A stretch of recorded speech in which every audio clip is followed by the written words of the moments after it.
partamos de inmediato con el Palacio. Escuchamos. Gracias por acompañarnos previo a las fiestas patrias aquí en La Moneda. Lo primero que quiero transmitir es que como gobierno valoramos la resolución de la Corte de Apelaciones de Arica. Hay que recordar que el día de ayer una resolución del juez de garantía de Arica autorizó la entrega de información que para nosotros es de extrema reserva y además de extrema gravedad la posibilidad de entregarla. Pero ayer un juez de garantía autorizó la entrega de los antecedentes de 57 personas cuyos nombres se mantienen en reserva y que son, entre otros, testigos o agentes encubiertos que han llevado adelante la posibilidad de detener a 44 integrantes del clan de los gallegos vinculados al Tren de Aragua. Nos parece que esta es una decisión grave porque, primero, no permitió escuchar a partes intervinientes, como el propio fiscal a cargo, que tenía que declarar justamente porque está con medidas de protección vía telemática, no se le permitió participar en la audiencia y tampoco se le permitió participar en esa audiencia a los abogados del Ministerio del Interior. Por eso valoramos que, como la Fiscalía presentó un recurso de protección para revocar esta decisión y un recurso de no innovar para impedir la entrega de estos antecedentes, que la Corte de Apelaciones de Arica haya acogido el recurso de no innovar y haya determinado impedir por ahora la entrega de estos antecedentes. En segundo lugar, respecto a esta materia, quiero decir que el Gobierno está analizando las facultades constitucionales y también legales que tiene para hacer ver que nos parece que es una conducta equivocada y eventualmente negligente. Y por tanto estamos analizando las facultades que el Gobierno tiene, entre ellas estamos analizando las facultades constitucionales que están radicadas en el Presidente de la República, particularmente en el artículo 32 de la Constitución y en el numeral 13 de ese artículo, que le entrega la facultad de revisar la conducta ministerial de los jueces y otros empleados del Poder Judicial. Esta materia se la ha encargado al ministro de Justicia, Luis Cordero, pero quiero decir desde ya que el gobierno pretende actuar para hacer ver que nos parece que esta conducta es una conducta grave que no debió haber ocurrido y que tiene que ser impedida. ¿Eso es conducente a una posible destitución del juez? Esa es conducente a la presentación eventual de un requerimiento para analizar la conducta del juez a la Corte Suprema de Justicia. Ya, ¿y tiene el gobierno alguna información respecto de que si este juez eventualmente pudo haber sido objeto de alguna extorsión de parte del Tren de Aragua? No tenemos ningún antecedente que nos indique aquello. Lo que sí tenemos antecedentes es que los fiscales que participan de la causa y testigos que participan de la causa sí habían previamente recibido amenazas. Por algo el fiscal está con medidas de protección y por tanto una medida como la que tomó el juez de garantía para nosotros eventualmente coloca en riesgo la vida de las personas cuyos antecedentes hasta ahora se mantienen en reserva. Subsecretario, supimos que la Defensoría Penal Pública tuvo ya acceso a los sobres con las identidades de los testigos y o los agentes. ¿Hay alguna certeza de que esa información ya haya sido extendida a los abogados, por ejemplo, de los imputados? Y quisiera preguntarle además si se ha tomado alguna medida de protección física hacia los testigos. Bueno, respecto a la primera pregunta, la Corte de Apelaciones acogió la orden de no innovar y eso implica que la Defensoría Nacional, el defensor público que tiene en sus manos los sobres con los antecedentes, no debería entregarlos a nadie y esperamos, por lo tanto, que eso se cumpla rigurosamente hasta que se decida el fondo, que es el recurso de protección que busca revocar esta decisión del juez de garantía. ¿Tienen la certeza de que no ha salido la información desde la Defensoría Penal? Esa certeza la tiene que dar la Defensoría Penal Pública. Secretario, en relación a otro tema, en relación con la entrega de pensiones de gracia, ¿qué criterios se pueden modificar ahí? Porque sabemos que se entregó a una persona que tenía antecedentes penales y también que era una persona que se encontraba prófuga de la justicia. ¿Cómo se revisan esos antecedentes y qué nos puede decir al respecto? Sí, primero quiero ser preciso respecto a los antecedentes que se entregan de las personas. Respecto a la persona que se ha hecho alusión, no tiene antecedentes penales. Si cualquiera sacara su certificado de antecedentes, el certificado de antecedentes diría que no tiene antecedentes penales. Él fue citado a una audiencia para formalización por el eventual delito de fraude, de estafa. Fue citado, no se presentó a la audiencia y por lo tanto fue declarado en rebeldía y se ordenó su detención. Por lo tanto, no tiene, en términos estrictos, no tiene antecedentes penales. ¿Eso fue antes o después de entregarle la pensión? Eso fue posterior a la entrega de pensión. ¿Puedo corregir esa información? La verdad es que no tengo la certeza en este momento en la mente, pero vuelvo a ser riguroso en la información. No tiene antecedentes penales, no se presentó a una audiencia de formalización y por eso fue declarado en rebeldía y se ordenó su detención. Esa es la información precisa, pero voy al fondo de la pregunta. Las pensiones de gracia se han entregado primero porque fue el Congreso Nacional el que la ley de presupuesto aprobó 2 glosas que permitían la entrega de pensiones de gracia a personas afectadas en el marco del estallido social.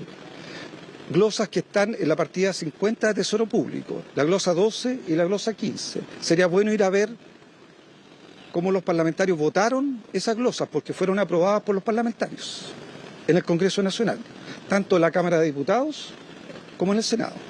Primera mención porque los gobiernos, y cuando hablo con los gobiernos, porque pensiones de gracia afectadas al estallido social se entregaron en el gobierno del presidente Piñera y en este gobierno. Ambos gobiernos han aplicado lo que aprobó el Congreso, tanto en la glosa 12 como en la glosa 15. En los decretos de asignación de las pensiones, el decreto que se firma para asignar esa pensión de gracia a una persona con nombre y apellido, los decretos en el numeral 4, que son todos idénticos, hacen alusión a que esa pensión de gracia se entrega en el marco de la glosa 12 de la ley de presupuesto. Eso es lo que establecen rigurosamente los decretos que asignaron pensiones de gracia a personas afectadas por el estallido social, tanto en el gobierno del presidente Piñera como en el gobierno del presidente Boris. Son decretos idénticos y todos hacen alusión a la glosa 12. Por lo tanto, primero, las pensiones se entregan en base a la glosa 12 que fue aprobada tanto en el Senado como en la Cámara de Diputados. Segundo, las pensiones de gracia se han entregado respetando rigurosamente el procedimiento que se estableció a través de una resolución del Ministerio del Interior, resolución del 4 de enero del año 2022, firmada por el subsecretario Francisco Gali. He hablado con el subsecretario Gali, primero porque todos hemos respetado rigurosamente ese procedimiento. Por lo tanto, se han establecido todos los requisitos que allí se pedían. Se pedía el requisito de que hubiera un informe de afectación entregada por el Instituto Nacional de Derechos Humanos u otro organismo competente. Solo se recibieron antecedentes del Instituto Nacional de Derechos Humanos. Y en segundo lugar, se estableció un conjunto de antecedentes que deberían entregarse.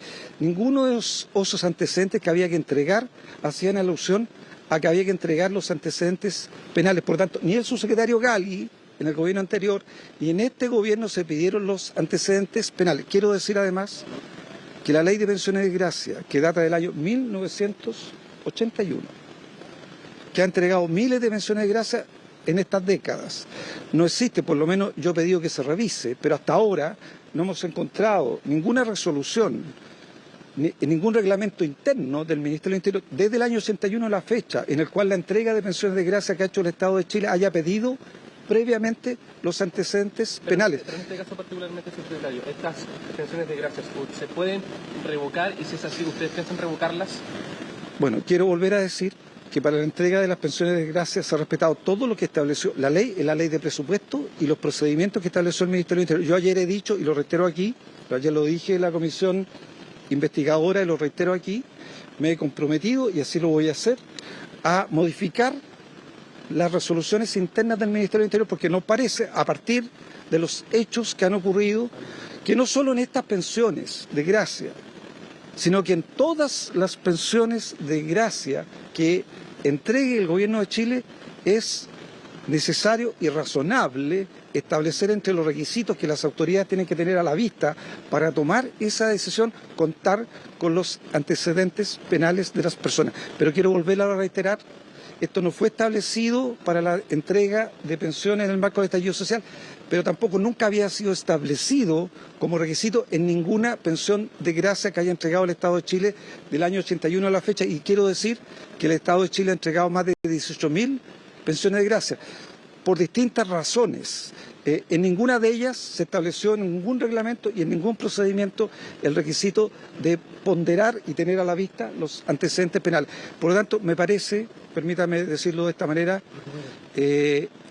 injusto radicar en un solo punto esta debilidad de los procedimientos del Estado, porque el Estado en su historia siempre ha procedido de la misma manera y el gobierno ha procedido de la misma manera que han procedido los gobiernos anteriores, ha procedido de buena fe a cumplir lo que estableció el Congreso de Chile en la ley de presupuesto y en los procedimientos que se establecieron, que se siguieron rigurosamente, que no estableció este gobierno, sino que estableció el gobierno anterior y que nos parece un procedimiento adecuado, por algo lo seguimos. Para el caso convenio se aprendieron algunas lecciones para cerrar algunos vacíos. ¿El gobierno considera que este es un vacío que se podría desde ahora en la ley de presupuesto, en alguna glosa, establecer que se tenga que pedir el certificado de antecedentes penales? Vuelvo a reiterarlo, a mí me parece que sí. Y me parece que tanto el Parlamento lo puede regular de mejor manera cuando discuta la ley de presupuesto, como también nosotros y el subsecretario del Interior lo puede regular de mejor manera, que es el compromiso que yo he hecho. Y quiero decir que es un compromiso respecto a un análisis de lo que es la entrega de pensiones de gracia desde el año 81 a la fecha. Se desprende de sus palabras que no está considerado revocar alguna de las pensiones de gracia. Hasta ahora, quiero volverlo a decir, es un derecho adquirido, y es un derecho adquirido que fue adquirido en el marco de las facultades y de las obligaciones que se les entregaron a los gobiernos por una ley que es la ley de presupuesto y también donde se respetó la totalidad del procedimiento establecido. Cumplieron con todas las normas que la ley estableció y si la ley no estableció todas las normas que se consideraron necesarias, bueno, en la discusión de la ley de presupuesto los parlamentarios van a tener la posibilidad de corregir aquello. Subsecretario, yo tenía una pregunta pendiente del tema de Arica. ¿El gobierno ha dispuesto algún tipo de medida de protección física hacia los testigos del caso del tren de Aragua? Hay medidas de protección, no voy a detallarlas, pero como ya lo dije, hay personas que, algunos que son fiscales a cargo de la causa y también testigos que han sido objeto de amenaza y por lo tanto, evidentemente y por supuesto se han tomado medidas de protección para ello.